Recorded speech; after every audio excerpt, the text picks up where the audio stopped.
Hi everyone, I am recording the first screencast video lecture for English 123, and I'm going to be going through what you want to be doing for this first module week. And just two reminders, I want to make sure that everybody has gone through, you were asked to go through, a lot of different documents and information about the course, but definitely making sure that you're really familiar with the syllabus as well as the textbooks that you need for the class. That includes the Invention and Craft textbook and the APA manual, since we are going to be using APA formatting throughout this course. So the other thing I'm going to recommend that people do is watch this course trailer. The course trailer is a short video on English 123, and it is by Anne-Marie Aid, and she's what's called the course developer. So for online classes at Embry-Riddle, every course has a course developer, and they work to develop the assignments and essentially everything that you're doing in the course. And then instructors like myself, we deliver that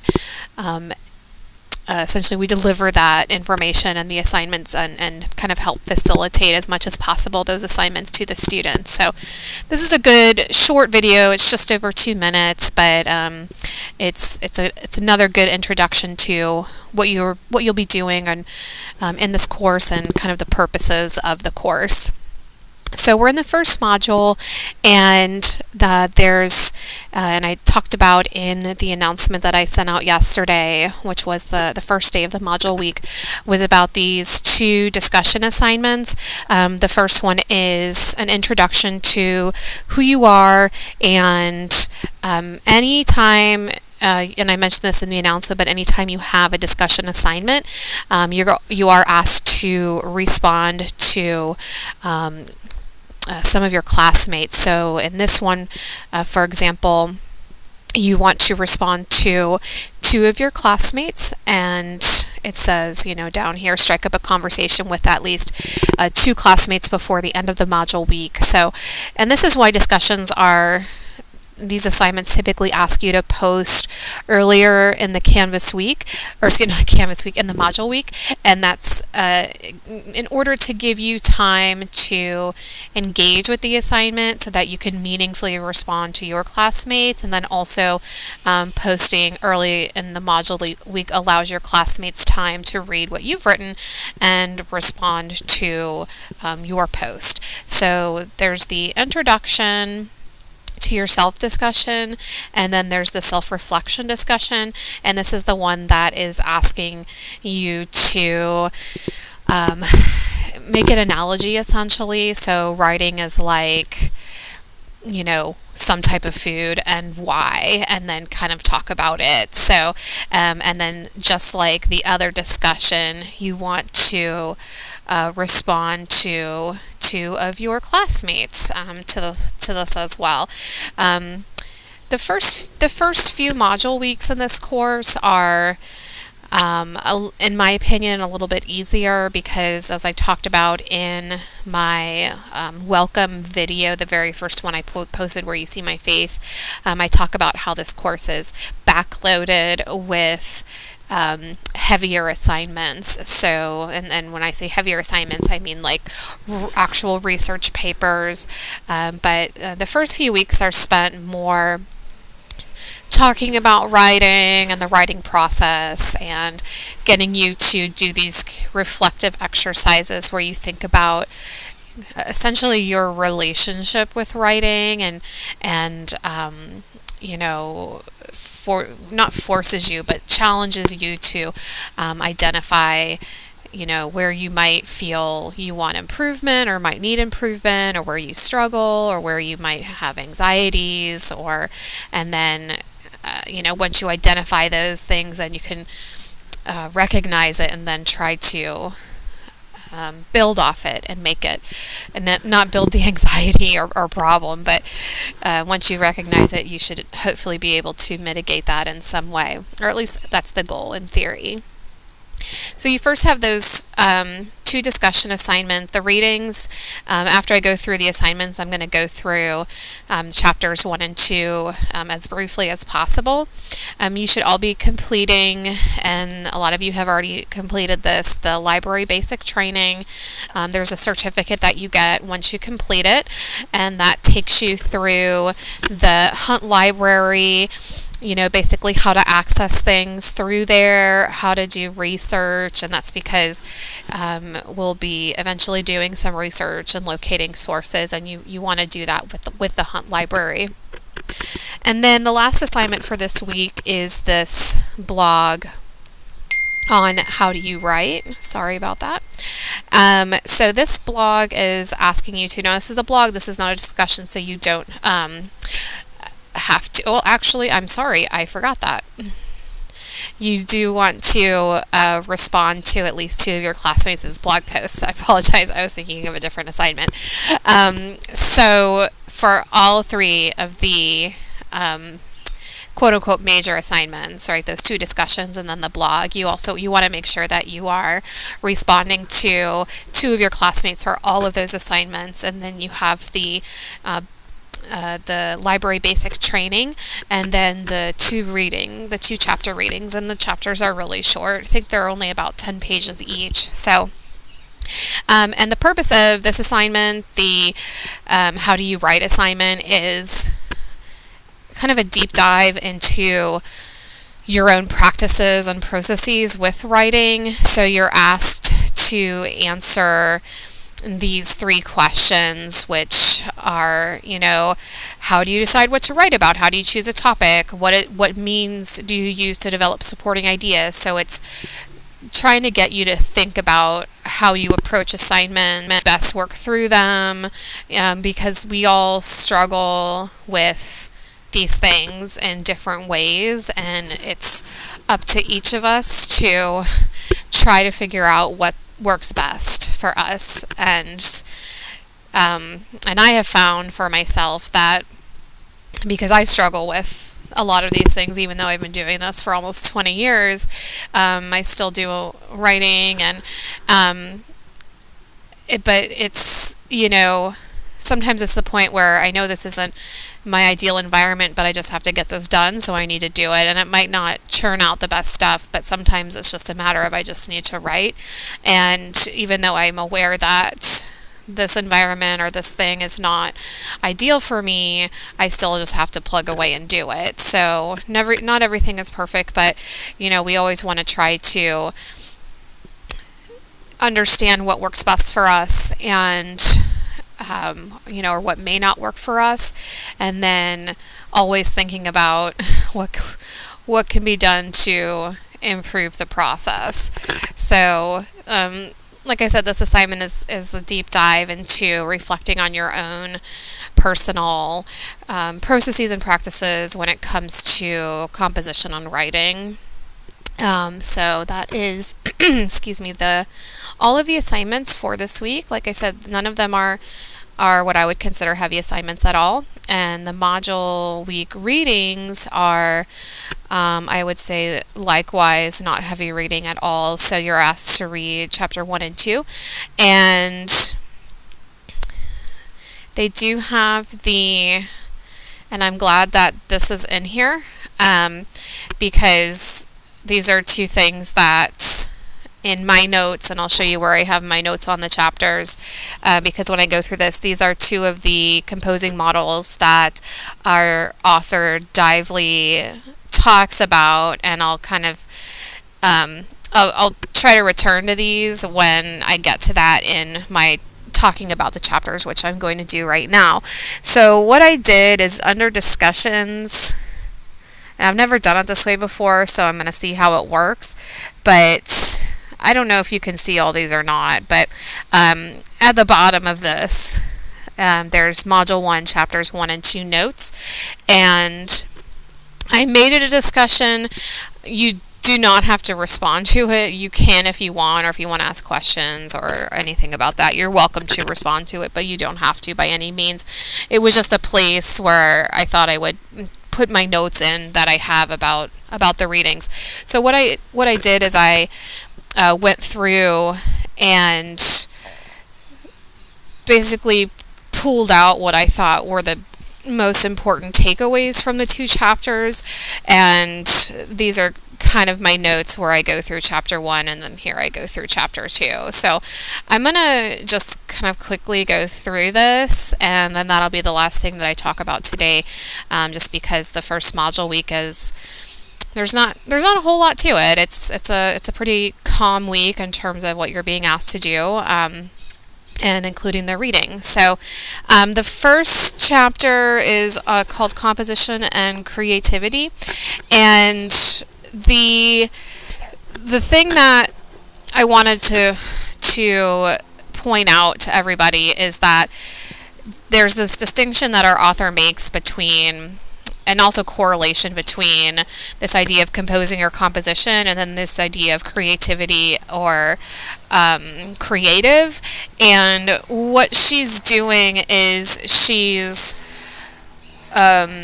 really trying to talk about that, these things are actually similar and kind of build off each other in a way. And I think she's doing this as a way to dispel a myth. And that's one of the things that she does throughout, is she works to kind of dispel myths about writing. And one of the largest myths about writing, I would argue, is that writing is something that is strictly for creative people, quote-unquote creative people, whatever that means, or it's for people who are working within the humanities, so people who are working in, like myself, in literature, or creative writing, or, English more generally, or, history or art history. So there's these quote-unquote creative disciplines, and there's this kind of sense that, well, that's where writing is. And yes, disciplinarily, that's where, like, the teaching of writing exists and the theories of writing and composition exist. But writing is essentially a part of all disciplines, because all disciplines need to be able to communicate their research and findings and arguments, as well as those of us in the humanities. So she is working to say that, okay, there is this concept of the creative process and creative writing, but the processes that are used for that type of writing are very similar to the processes of writing that are used in what we would call composition, or the composing practice. And when she's talking about composition or composing, which is what I mentioned here in my first line, is that she's referring to academic writing. So while there is a distinction between academic writing and creative writing, right? Those aren't the same things. The processes that individuals engage in to practice the process of composition, or the practice of writing in an academic context, versus the practice of writing in a creative writing atmosphere. While the tasks are different, the processes are very similar. So she's doing a lot of work to show how similar they are. And I kept asking myself, when I first started using this textbook to teach, I was like, why is she working so hard to make this connection? And the idea that I came to is that she's really trying to make people feel better about writing, and to say kind of, you might feel anxious about writing, but or you might be used to doing more creative writing than academic writing, but they're actually very similar in terms of how the processes work, even though the end products might be different. And then she works to give kind of guidelines and processes and examples of ways to kind of allay any anxieties, or at least help to allay or assuage any anxieties that might come along with anxieties about the writing process. And she also emphasizes these this idea of the realms. These are actually what we would call discourse communities. But she talks about how, again, that writing is not just cross-disciplinary, meaning that it's applicable to all disciplines and all industries, but that it's not contained to the writing classroom. So she identifies these 4 realms: the personal realm, the civic realm, the academic, and the professional realm. And this is the only quote that I pulled from the 2 chapters. I'm just going to make this a little bit bigger. But she says that, related to these 4 realms, college composition courses seek to increase your understanding of how writing well can help you succeed in all areas of your life, and that understanding will grow as you progress through college, search for a job, and become part of a work community. So, my next section, the textbook's audience, is kind of a segue off of that, because the audience for this textbook is really, and this is coming from the majority of my teaching, has been spent at large public universities, where the majority of my students are 18 to 22-year-olds, a lot of times just out of high school. And so this is what she's writing here, is very common writing that is geared towards that particular audience. It's what we call FTIC, first time in college. So, and what I try to say is, I know not all of you may fit into that age bracket, and you may already be working and going to school, and even those of you who are in that age bracket, who are in this class, may also be working and going to school, and I'm sure a lot of you have families and children and stuff like that. So we do want to take it with a grain of salt that the audience of Dively's textbook is for those kind of first year for FTIC students who are just out of high school and might not be working, or might not have had a lot of work experience. So sometimes some things will come up and it's like, hey, that doesn't apply to me. But that's because it's, she's writing for a very specific audience, but the content of what she's saying is still relevant and applicable and useful. So she then goes on to talk about, again, this concept of writing anxiety, and that it's normal for everyone. And her point in talking about writing anxiety is really to kind of get you to identify what your own personal anxieties are in regards to writing, and then after identifying them, working to either overcome or cope with them. So writing anxiety is a very common thing. I have lots of writing anxieties, and they oftentimes change depending on the needs of the writing and the writing project. So I have a writing anxiety right now, and that's because I'm writing my first chapter of my dissertation, and my writing anxiety is feedback. So I actually just received feedback earlier this week, and on Sunday, and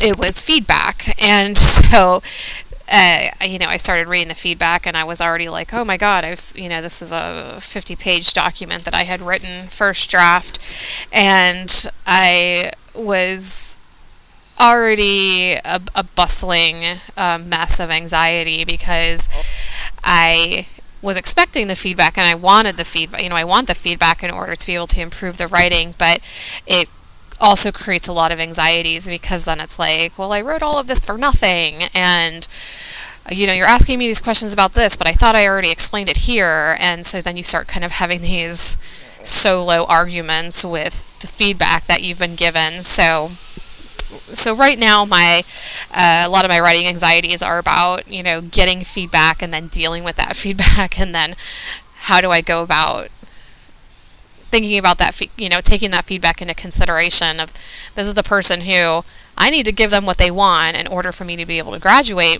and get my PhD. And how do I do that without compromising my own autonomy as a writer and a researcher? Another anxiety, I'll just give one other example that I have. There's a lot of trigger points for writing anxiety, and one of those for me is that just the concept of sitting down and writing. So, and that's because I've done that for so long.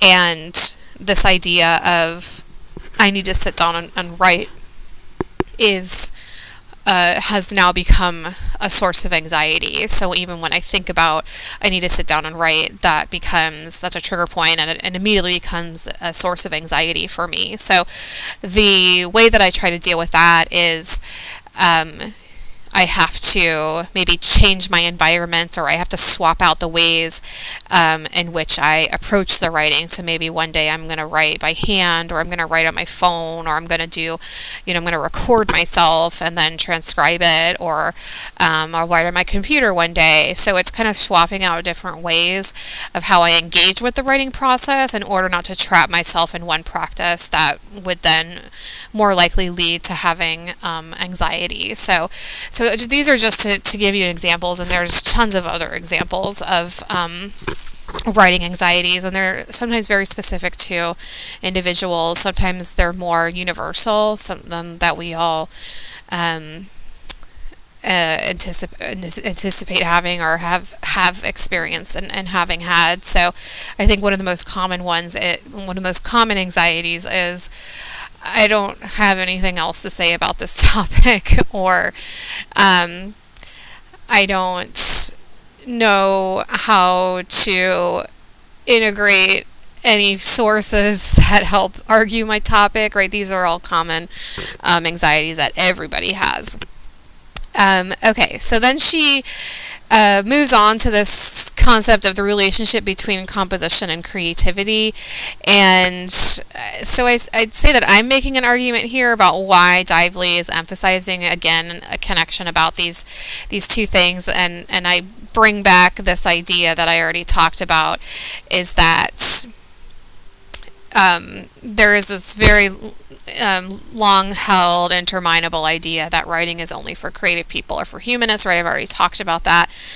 And so her point in kind of repeating this again and again is she's trying to say that, regardless of your discipline or what industry you might work in, the person still engages in what we call ideation, which is where you basically come up with ideas and different forms of creativity when it comes to writing, because writing in itself is about creation and generation. So, and then she talks about this other myth, which I agree with completely. I agree that it's a myth. It's one of the most pervasive ones, and that's this idea that there's such thing as good writing and there's such thing as good writers. So there's actually not such thing as either of those. So one of my, it's not a pet peeve, but it's more like I feel sorry or sad for people who tell me like I'm not a good writer. And, but it's because, and those are self-identities. Those are individuals who are choosing to identify themselves as not being a good writer. And this idea of good writing, and a common maxim is that there's no such thing as good writing, only good rewriting. And that's, I think, a very key thing about writing. And that's this second idea I go into, which she talks a lot about, which is recursivity, and that's that idea of rethinking about things, and this is where revision comes in. But writing is about recursivity. So, and that's because in order to engage in revision and to produce, quote unquote good writing, we've got to think about it multiple times. So we can't just throw something on a page and then expect it to be done and quote unquote good writing. So this is where the concepts of revision and recursivity and reflection are all key, because without those skills, you're not going to have improved writing. You're just going to be doing these kind of almost rote practices of, or here's what I think you want, but I'm not really thinking about it. Or might be thinking too much about the assignment and not enough about, your actual practice of doing it. So then she goes into this is what we call a buzzword, this idea of knowledge transfer. And knowledge transfer is really important for both individuals and institutions. And so I try to break down what she said. I honestly didn't even, I perused what she said, and I've read this text before, but I know a lot about transfer in general because I've done a lot of research on it. So I just kind of tried to boil it down to here's what we want to know about transfer. So and the example I give is so this is what transfer is, right? I learned something in X class, and now I can apply or transfer the skill set to another context. That is one of the most valuable things you are supposed to get from a learning environment or professional development environment, so anything like that. So we just call it transfer. I don't agree that she calls it knowledge transfer because there is a difference, and I note here there is knowledge and then there's skills. So those are two different things, and you can sometimes transfer both, but you can always transfer skills, and that's why skills are more valuable. I need to modify this. Skills are more valuable than knowledge. Skills are the most valuable thing to transfer, and that's because knowledge is delimiting.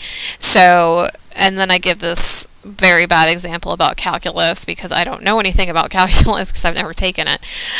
But I've read enough math papers that I know something about how people write in the mathematics discipline.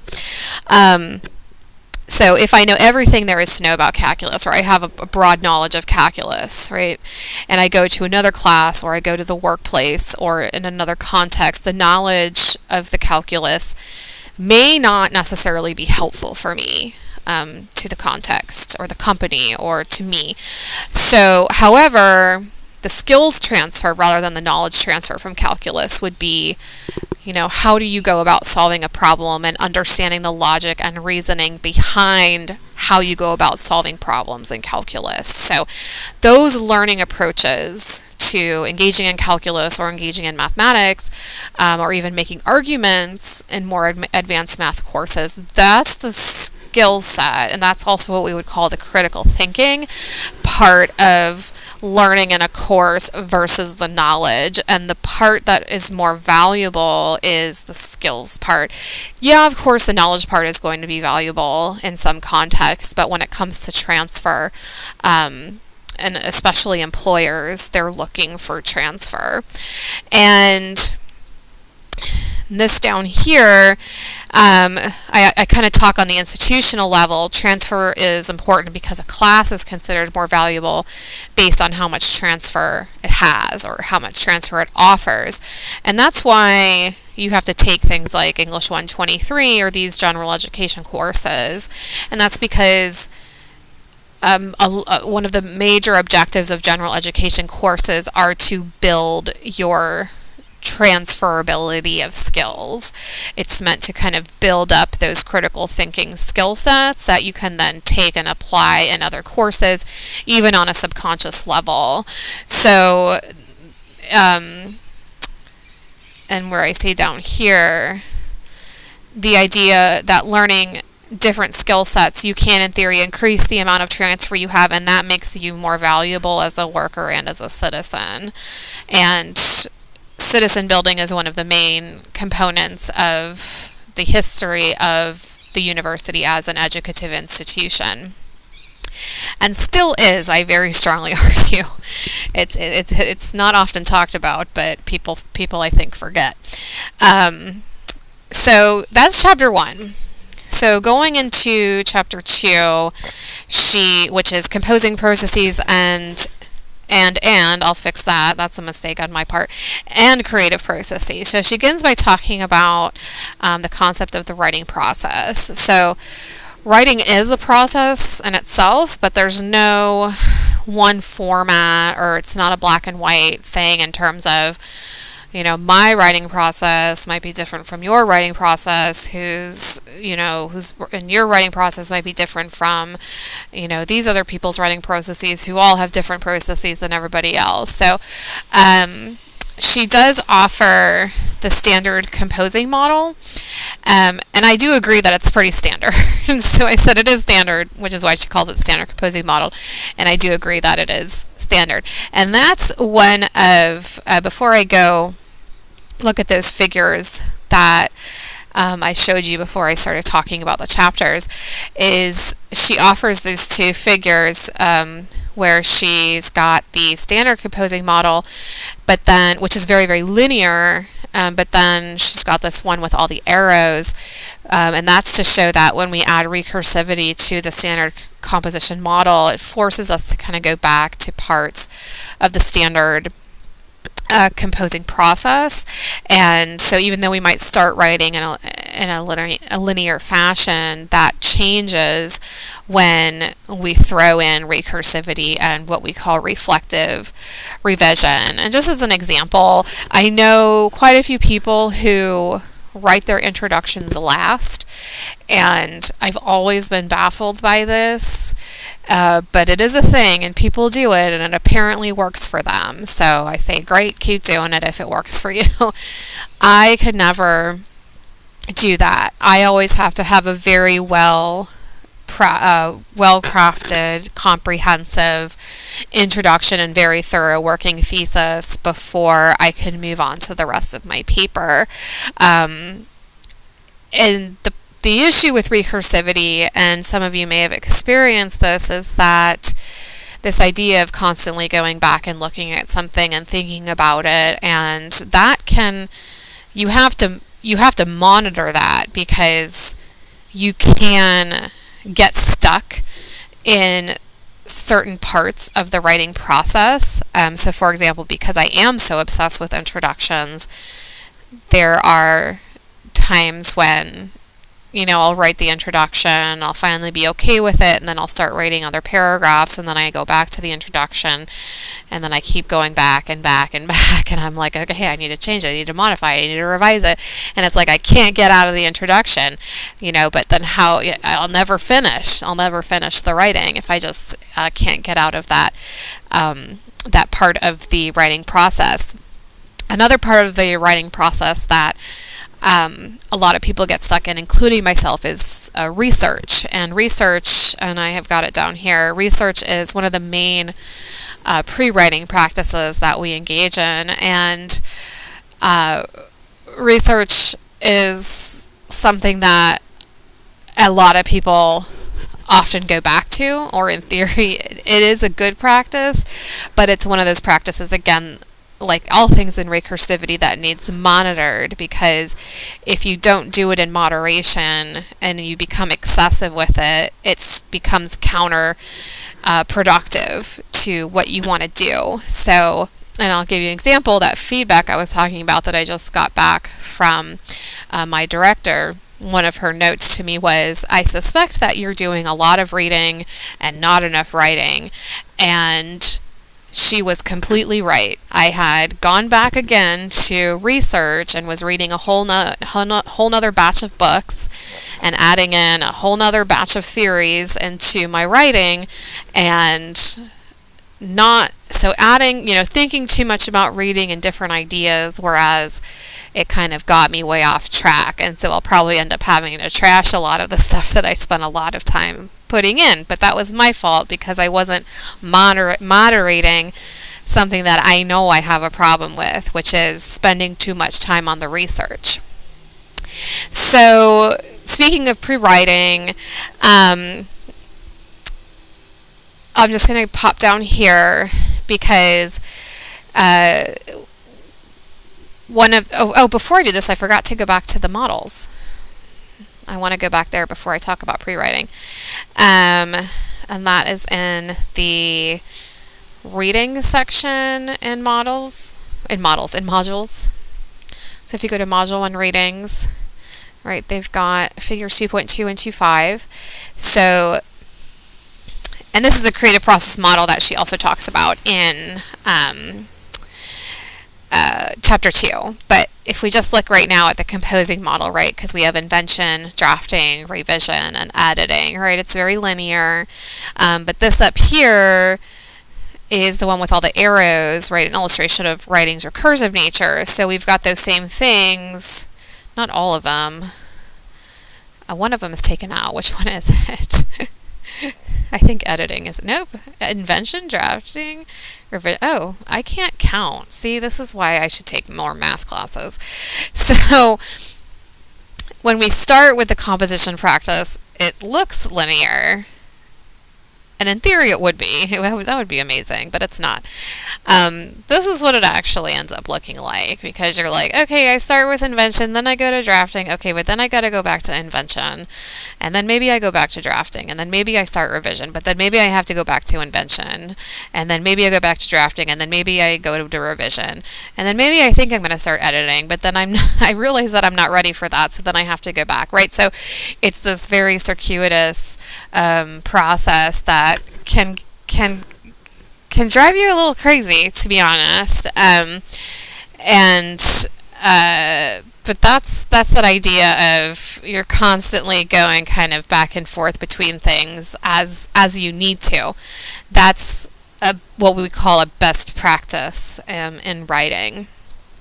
Okay, so sorry, I'm going to move back to talking about pre-writing really quickly.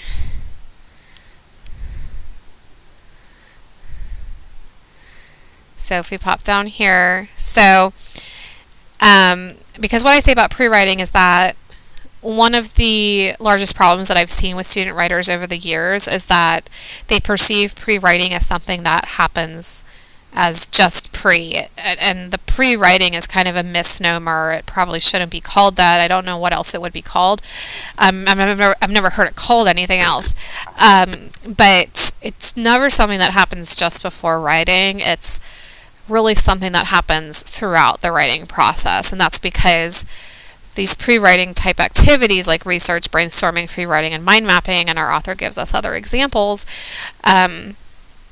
those are things that can take place. It's good for those to take place at the beginning, particularly research, or even things like outlining or brainstorming or free writing. Any of those things are good to take place before the composition practice or process before it begins. But then throughout the writing process, it's not unusual to return to those things, again, in moderation, because you don't want to get stuck like I do, or I'm currently doing. I'm not practicing best practices apparently right now, so in my own writing. So, and I say this perception of pre-writing is only happening before writing inhibits students from being able to be successful with a lot of larger kind of research-based assignments. And then she goes on to talks about revision versus editing and what's different between those things. Not a lot of people know or understand the difference between them. Some people do,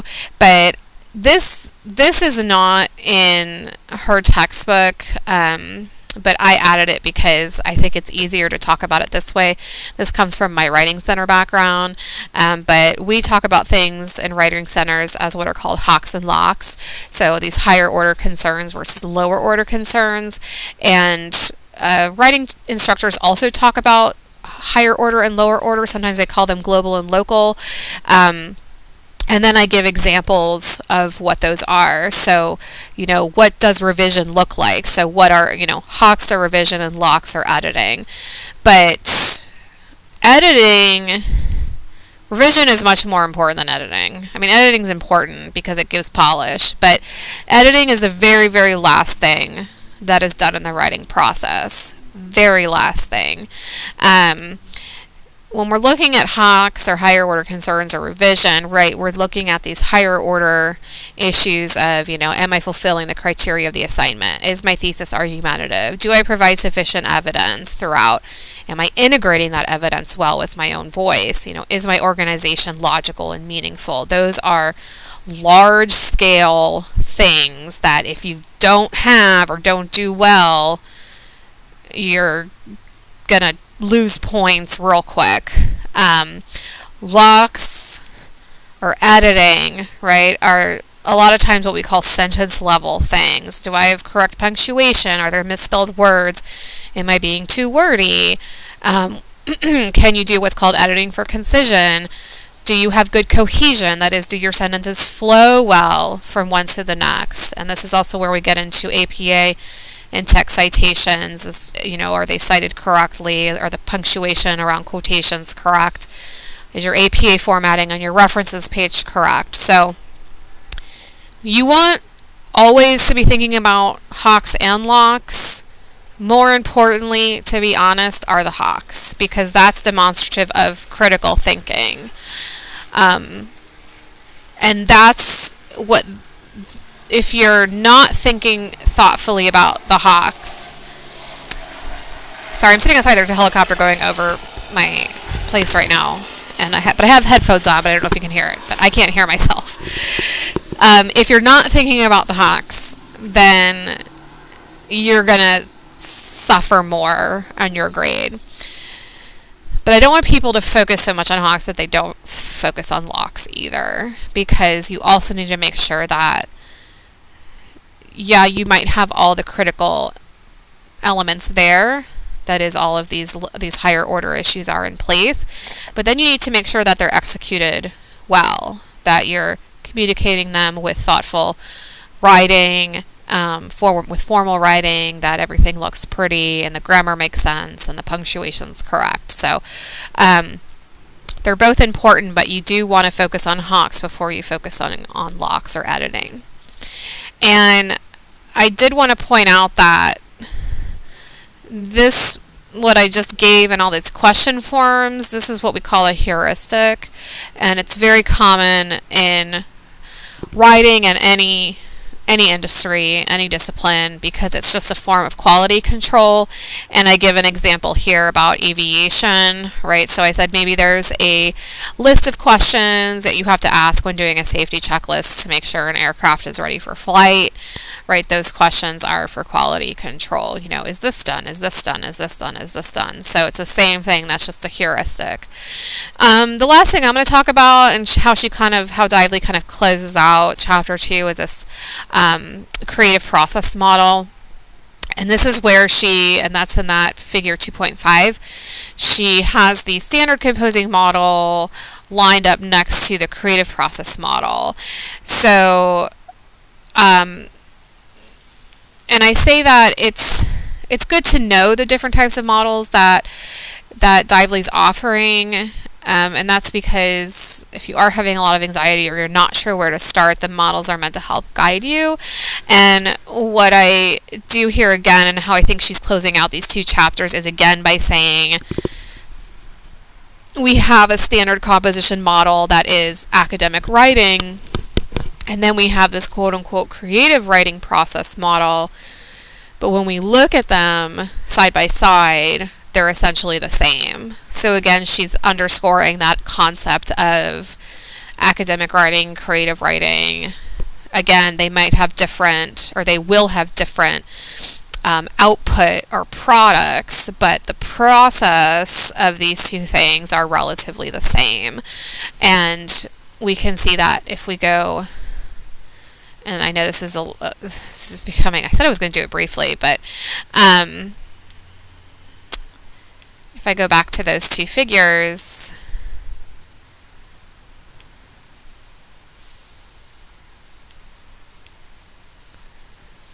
here, and this is where she's got them side by side. I'll try to make it as large as I can. And again, the arrows are meant to, I think that's the I always have to, every time I look at this model, I'm like, I think the arrows are, she's building in this idea of recursivity along with, I don't think I'm right though, because as I'm reading I can't remember what this is called, the description of the figure, right, it's saying that a comparison of the 2 models reveals the significance of invention in the context of composing. Invention involves 4 of the 5 components of the creative process, but that doesn't account for all of the arrows. So I think that's reading a little bit too much into the models. I would say that, right, invention and first insight, that those are both ideation. Those are both like, oh, this is what I think I want to write about. And then this idea of preparation. So again, drafting and preparation are, this is a more, the thing that I think she's missing from the composing model is pre-writing, because that's essentially what preparation is. Incubation is where you kind of take a step back from what you're writing or whatever your project is to kind of think about what you've done before you return to it. It's like sometimes people will say, like, take 24 hours, don't think about it, or think about it, but just don't look at it, or, just kind of let things incubate and sit before you return and try to start working on it.